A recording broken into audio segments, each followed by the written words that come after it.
अस्सलामु अलैकुम। बिस्मिल्लाहिर्रहमानिर्रहीम।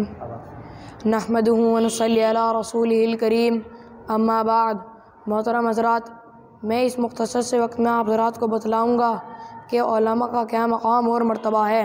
जो उनसे मोहब्बत रखता है उनको क्या बदला मिलता है, और जो उनसे बुग़्ज़ रखता है उनको दुनिया में ही क्या क्या अज़ाब मिलते हैं।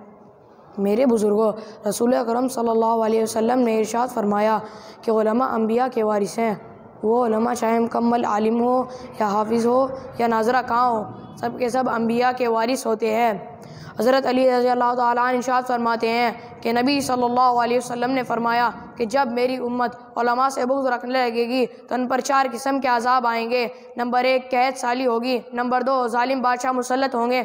नंबर 3 हाकिम ख़यानत करेंगे। नंबर 4 दुश्मनों के पिदर पे हमले होंगे। हज़रत शाह अब्दुल अज़ीज़ मोहद्दिस देहलवी फरमाते हैं कि इल्म और अहले इल्म की तौहीन करना कुफ्र है। मौलाना रशीद अहमद गंगोई फरमाते हैं कि जो उलमा की हक़ारत करता है उसकी कब्र खोद कर देख लेना, उसका मुँह किबले से फेर दिया जाता है। मौलाना इलियास से किसी ने उलमा की शिकायत की कि हज़रत मकामी उलमा काम में साथ नहीं देते, तो इस पर हज़रत ने गुस्सा होकर फरमाया कि खबरदार, आइंदा उलमा की शिकायत मत करना वरना ईमान पर ख़ात्मा ना होगा।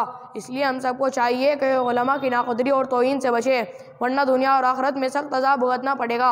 अल्लाह हम सब की हिफाज़त फरमाए। आमीन। व आखिरु दावाना अनिल हम्दुलिल्लाहि रब्बिल आलमीन।